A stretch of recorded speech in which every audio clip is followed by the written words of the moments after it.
Bismillahirrahmanirrahim.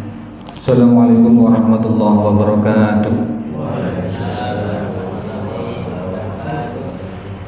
Alhamdulillahi rabbil alamin. Nahmaduhu wa nasta'inu wa nastaghfiruh wa na'udzu billahi min syururi anfusina wa min sayyiati a'malina. May yahdihillahu fala mudilla lahu wa may yudlil fala hadiya lahu. Asyhadu an la ilaha illallah wahdahu la syarika lah wa asyhadu anna Muhammadan abduhu wa rasuluh. Allahumma shalli ala sayyidina Muhammad wa ala alihi wa sahbihi ajma'in, amma ba'd. Sidang salat Jumat yang Masya Allah, lupa terlalu terang jadi seakan-akan sudah Jumat. Sidang salat subuh yang mulia, karena insya Allah sepekan lagi kita akan memasuki bulan Ramadan. Tema pada pagi hari ini adalah menyambut bulan suci Ramadan. Dikatakan Ramadan itu adalah berasal dari kata romat, artinya adalah panas yang terik. Ketika jamaah subuh ini ya dimampukan oleh Allah untuk ziarah ke Mekah, Madinah, maka kita akan mendapati ketika bulan-bulan yang musim panas itu betul-betul berbeda dengan kondisi di Indonesia. Di sana pernah ya pada bulan-bulan yang lalu itu alhamdulillah saya pernah ya ke Madinah dulu. Itu teman saya karena sandalnya lupa naruh, dia pergi dari Masjid Nabawi itu menuju ke hotel, hanya jaraknya 300 meter lah, dekat dengan hotel. Ternyata sampai di hotel kakinya melepuh, bukan hanya jari-jarinya tapi delamaan ya. Delamaan itu apa, Bu? Pak? Delamaan itu sampai mau mengelupas itu. Dan itu harus dirawat karena memang luar biasa panasnya. Maghribnya adalah sama dengan duhur di sini. Itu kondisi di Mekah dan Madinah atau tanah kelahiran Nabi Muhammad SAW. Maka disebut Ramadan itu berasal dari kata rahmat, artinya panas yang terik. Maka para ulama di antaranya Said Al-Qurtubi itu menyatakan bahwa Ramadan itu adalah pembakaran dosa. Jadi Ramadan itu pembakaran dosa. Maka disebut maghfirah, syahrul maghfirah, artinya bulan pengampunan Allah Subhanahu wa taala. Karena sebagai manusia memang Allah tetapkan pada diri manusia itu al-insan mahalul khata' wa nisyan. Al-insan, manusia kita ini adalah pribadi yang khata' wa nisyan, tempatnya salah dan juga lupa. Mata kita ada maksiatnya ya. Mata kita ada maksiatnya, zina mata. Telinga kita ada maksiatnya, tangan kita ada maksiatnya, kaki kita ada maksiatnya, pikiran kita ada maksiatnya, manah atau hati nurani atau kolbu kita ada maksiatnya. Ada zina mata, ada zina telinga, ada zina tangan, ada zina kaki, ada pikiran dan juga kolbu kita, hati nurani kita diliputi dengan maksiat-maksiat, sadar atau tanpa kita sadari. Artinya perlu pembersihan. Maka disyariatkanlah Ramadan itu sebagai bulan pembersihan atau pembakaran dosa. Karena sering saya sampaikan pada podium ini, innal mu'min, kata Rasul, innal mu'min, sesungguhnya seorang mukmin itu idza aznaba kanat nuqtatun sauda. Idza aznaba, ketika dia berbuat ya maksiat ya, berbuat dosa, kanat nuqtatun sauda, maka ada satu bercak titik nuqtah hitam di dalam kolbu, di dalam manah kita. Ketika kita maksiat ya, lupa pada Allah, tidak bersyukur sama Allah, ada nuqtah noktah hitam di dalam kalbu kita. Ya, kita keluh kesah, ya, berkeluh kesah ya terhadap takdir yang menimpa kita ada noktah titik hitam di dalam kalbu kita. Pokoknya setiap kita menyimpang lupa kepada Allah, maka ada noktah hitam di dalam kalbu kita. Inilah yang menjadikan kalbu atau manah dalam bahasa Jawa itu bermasalah. Kalau hati nurani kita bermasalah, maka yang hadir adalah permasalahan hidup. Dan sekarang hari demi hari, tahun demi tahun, kita dihadapkan oleh masalah yang bukan semakin mudah, tapi masalah yang semakin rumit, yang semakin pelik. Karena apa? Karena tantangan zaman. Karena sekarang zamannya berbeda dengan zaman kita yang ketika masih muda. Sekarang zamannya generasi Z, zaman milenial. Jadi sekarang banyak sekali godaan yang jika kalbu ini tidak bersih, ya, hati nurani kita itu penuh noktah, maka tertutup, terhijab dari solusi. Ya, hadir masalah tambah masalah, hadir masalah tambah masalah. Karena apa?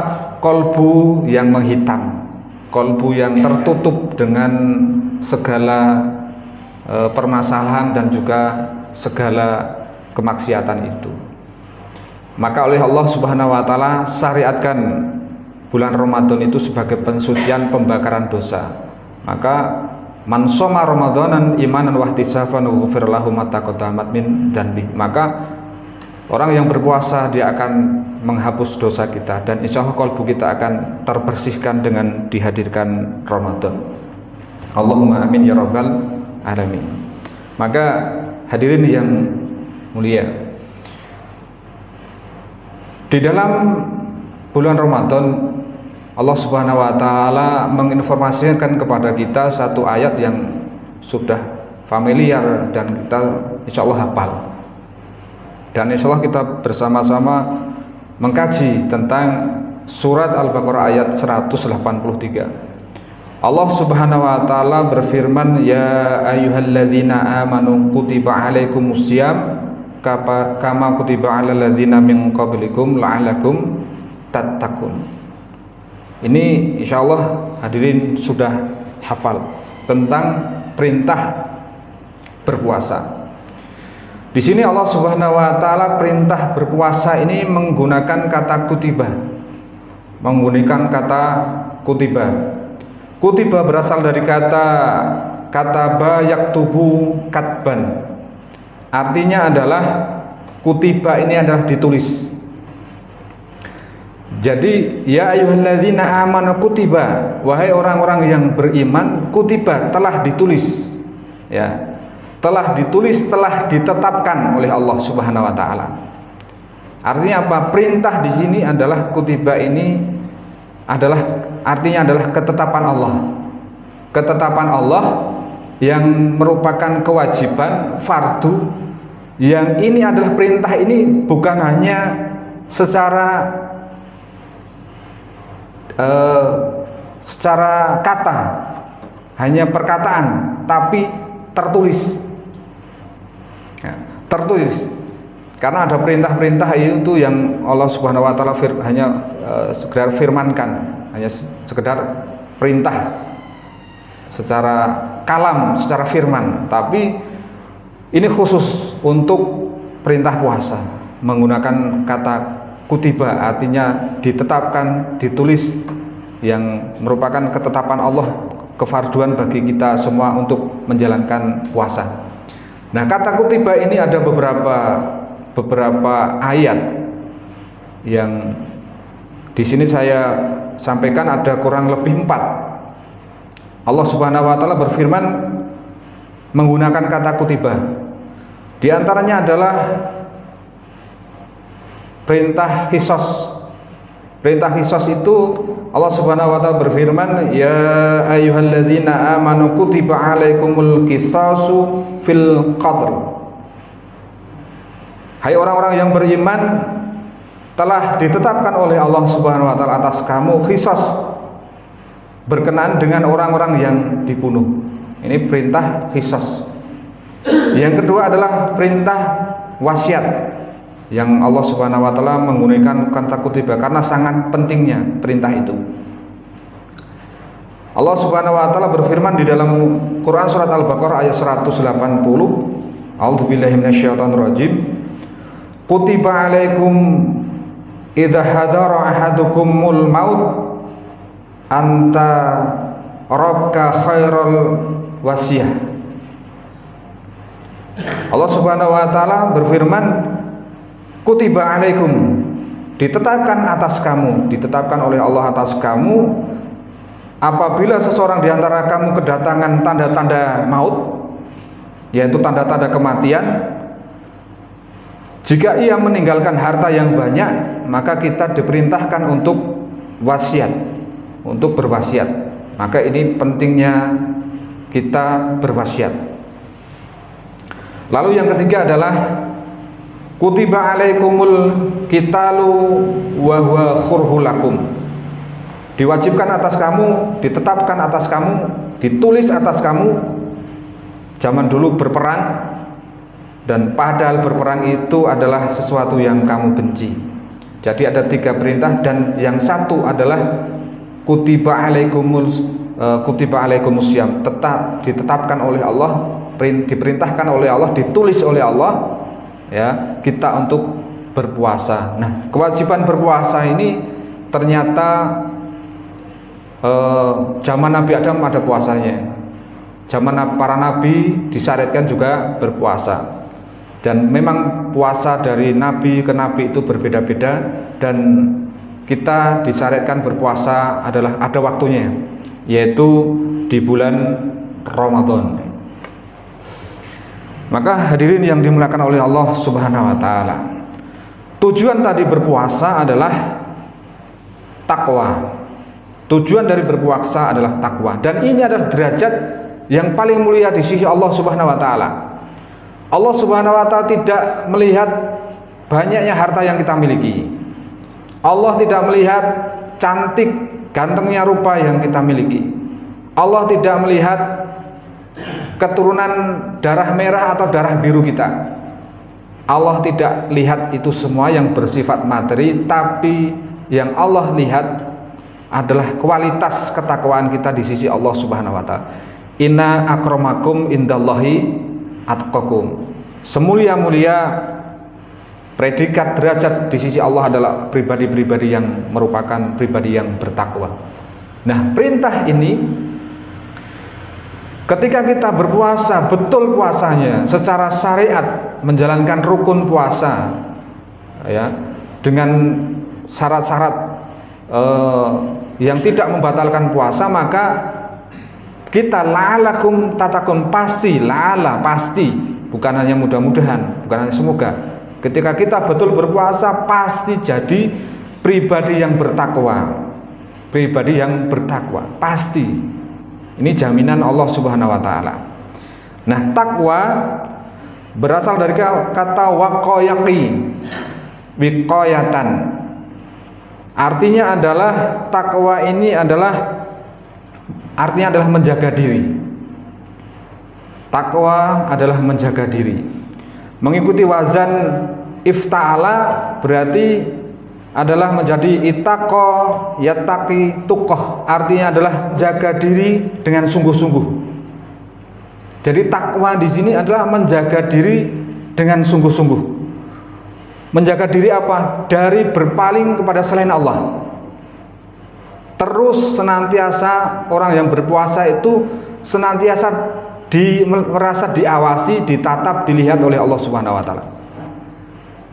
Maka ada 4 hal di dalam diri kita yang ketika kita menjaga diri dari 4 hal ini, kita akan meraih predikat yang bernama takwa, yang merupakan derajat kemuliaan kita di sisi Allah Subhanahu wa taala. Yang pertama, manusia jamaah yang dimuliakan oleh Allah Subhanahu wa taala dikaruniai hawa nafsu. Hawa nafsu. Hawa adalah dorongan kehendak, dorongan keinginan. Al-hawa artinya, nafs adalah diri. Artinya dorongan kehendak, hasrat, gejolak yang ada pada diri kita. Itu namanya al-hawa. Al-hawa itu Arabnya. Artinya adalah dorongan kehendak, gejolak yang ada pada diri, dan nafsu adalah yang ada pada diri kita. Yang hawa nafsu ini dikendari oleh yang mayoritas adalah 4. Yang pertama adalah syahwatul batin. Syahwat yang ada di perut kita. Nah, manusia kalau misalnya kita lihat ya, Bapak Ibu hadirin yang mulia, kita lihat ketika kita punya hewan ternak ya, kambing. Misalnya ada yang punya kambing hanya makan rumput. Ayam hanya makan biji-bijian. Ya. Tapi perut ini, manusia ini karena syahwat yang ada di perut ini, manusia bisa makan apa saja. Aspal bisa dimakan, ya, besi bisa dimakan, ya, kertas bisa dimakan, Al-Quran pun bisa dimakan. Ada korupsi ke Al-Quran kan? Ini adalah karena apa? Syahwat batin, syahwat yang ada di perut ini. Jadi seakan-akan apa? Semuanya pengen dimakan, semua pengen dimakan. Itu begitu rakusnya manusia kalau tidak bisa menjaga diri dengan perut ini. Bahkan saya pernah membaca bahwa para sahabat itu, jamaah, para sahabat itu dia begitu benar-benar bisa menjaga syahwat yang di perutnya ini, ya, syahwatul batin ini. Mereka itu bekerja mereka sangat ya profesional dalam bekerja sebagai pedagang, bekerja sebagai di pemerintahan ya. Mereka itu bekerja itu hanya untuk mencari makan, dan makan itu hanya ingin menegakkan punggungnya saja. Bayangkan itu. Mereka makan ketika lapar ya, bukan makan apa saja ketika ada yang dimakan ya. Tapi mereka makan karena lapar, dan itu sebatas hanya untuk menegakkan punggungnya saja. Artinya adalah menegakkan punggung untuk beribadah kepada Allah Subhanahu wa taala. Itu begitu luar biasanya para nabi dan para sahabat zaman dulu. Begitu betul-betul mengkontrol syahwat yang ada di perut ini, syahwatul batin ini. Betul-betul terkontrol ya. Tidak makan sembarang makan ya. Nah, ini adalah tarbiyah yang ada di dalam puasa. Kita akan betul-betul menjaga syahwat batin ini, syahwat yang ada di perut ini. Kita makan, padahal itu halal itu. Di siang hari kita tidak makan ya. Maka itu harusnya pribadi muslim itu, orang Islam itu, orang yang beriman itu, ya makan itu ini halal itu haram, ini halal atau ini haram, harus betul-betul difikirkan. Jangan asal makan saja. Maka insya Allah kita akan dengan puasa ini akan bisa menjaga syahwatul batin, syahwat yang ada di perut. Yang ini adalah penyakit ya, sumber penyakit ternyata menurut dokter itu orang yang tidak bisa menjaga pola makannya. Bukan hanya ruhnya yang sakit, jasmaninya pun bisa sakit. Maka ini harus betul-betul kita menjaga diri dengan takwa ini, menjaga syahwatul batin ini. Yang pertama, yang ada kendaraan hawa nafsu itu syahwatul batin. Yang kedua adalah syahwatul lisan, syahwatul kalam. Keinginan dorongan untuk berbicara. Ini sudah naluri kita manusia, apalagi ibu-ibu nggih, ibu-ibu. Maaf. Jadi ibu-ibu ternyata menurut penelitian ya, berbagai penelitian itu ternyata banyak bicara itu ibu-ibu. Itu persentasenya itu enggak tahu, pokoknya lebih besar lah. Ada dokter yang meneliti itu. Maka dengan puasa, dengan takwa ini menjaga diri dari syahwatul kalam. Ya. Menjaga diri dari apa? Kata Nabi, man amana billahi wal yaumil akhir falyakul khairon aw liyasmut. Apabila kita beriman kepada Allah dan hari akhir, falyakul khairon, berkata yang baik atau liyasmut, atau diam. Nah, kegagalan orang yang berpuasa ya, kegagalan orang yang berpuasa yang saya sebutkan itu karena ini tidak bisa menjaga syahwatul kalam, ya, syahwatul lisan. Karena apa? Ya, budaya sekarang nauzubillah pilpres itu budaya fitnah, ya. Sudah puasa sudah hindarkan fitnah kubu A, B, C, saling fitnah, saling hujat. Ini nauzubillah. Tidak mencerminkan pribadi orang yang bertakwa. Syahwatul kalam harus betul-betul kita jaga. Karena ternyata ketika kita baca hadis itu gagal mendapatkan puasa ini karena tidak bisa menjaga syahwatul kalam. Bicara fitnah, ya, berjanji mengingkari, dusta, ya, saling menjelekkan, mengorek aib, ya, aib saudara muslim. Padahal Bapak Ibu jamaah, pasti setiap orang itu ditakdirkan memang salah. Bahkan kiai saja, kiai itu pasti ada salahnya. Karena kiai juga bukan Tuhan, ya, kiai juga bukan Tuhan. Kalau kita mencari mengkorek aib saudara kita, pasti ada karena kita manusia memang tempatnya salah, ya. Kalau kita cenderung itu, jangankan orang lain, diri kita pun banyak aib, kekurangan. Maka ketika ini kita betul-betul kita bisa menjaga syahwatul kalam ini, insya Allah kita akan meraih predikat yang namanya la'alakum tattaqun. Yang selanjutnya syahwatul farji. Dan ini penyakit, ya, penyakit yang sekarang, ya, terjadi. Artinya ini betul-betul dengan puasa syahwatul farji ini, ya, syahwat, ya, seksualitas ini insya Allah kita bisa kendalikan, atau istilahnya kita bisa menjaga diri. Yang selanjutnya adalah syahwatul naum. Syahwat naum adalah kemalasan, ya. Ini di dalam puasa ini ketika kita mendengar hadis, ya, puasa, tidurnya orang berpuasa itu berpahala, kan. Akhirnya orang berpuasa itu cenderung tidur, apalagi yang masih muda-muda ini tidur, ya, pagi setelah subuh, ya, sholat subuh, ada kuliah subuh, pulang tidur, nanti bangun-bangun maghrib. Karena apa? Karena merasa tidurnya orang berpuasa itu berpahala. Padahal ini syahwat ini yang harus kita kendalikan, syahwatul naum ini, keinginan untuk bermalas-malasan, keinginan untuk istirahat ini. Nah, para sahabat itu adalah siangnya saum, ya, siangnya kita berpuasa, malamnya qiyam. Tadi di dalam Ramadan ini siangnya betul-betul puasa dengan menjaga rukun dan syarat sah puasa, dan malamnya itu dihidupkan dengan qiyam, ya, qiyam Ramadan, dengan malam-malam menghidupkan bulan Ramadan.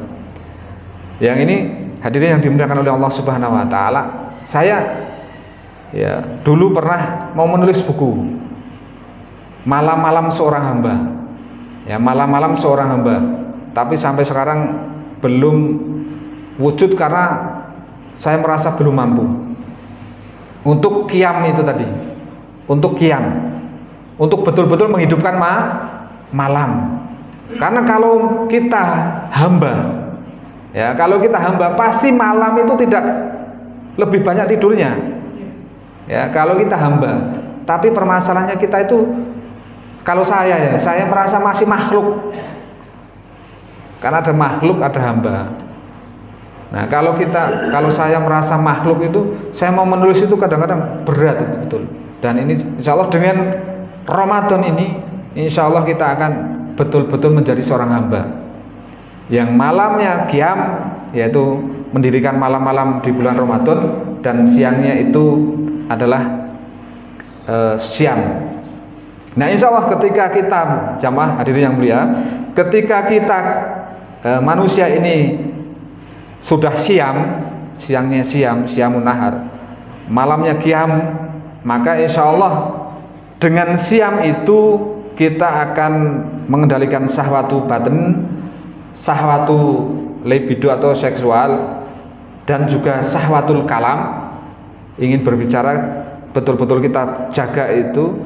Lalu malamnya qiyam dengan kita mengurangi tidur untuk takarub Allah Subhanahu wa taala, maka kolbu kita akan bersih.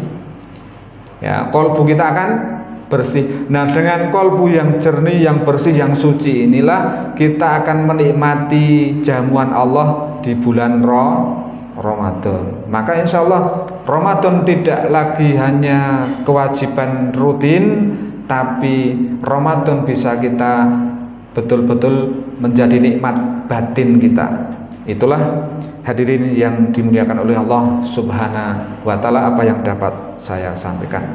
Kesimpulannya adalah insya Allah dengan siam dan juga qiyam kita akan senantiasa terbersihkan, tercerahkan, dan itu insya Allah kita akan bisa menggapai predikat kemuliaan di sisi Allah yang bernama takwa. Amin amin ya rabbal alamin. Mudah-mudahan bermanfaat apa yang saya sampaikan, kurang lebihnya mohon dimaafkan. Kita tutup majlis ini dengan kafaratul majlis. Subhanakallahumma wa bihamdika asyhadu alla ilaha illa anta astaghfiruka wa atubu ilaik. Wassalamualaikum warahmatullahi taala wabarakatuh.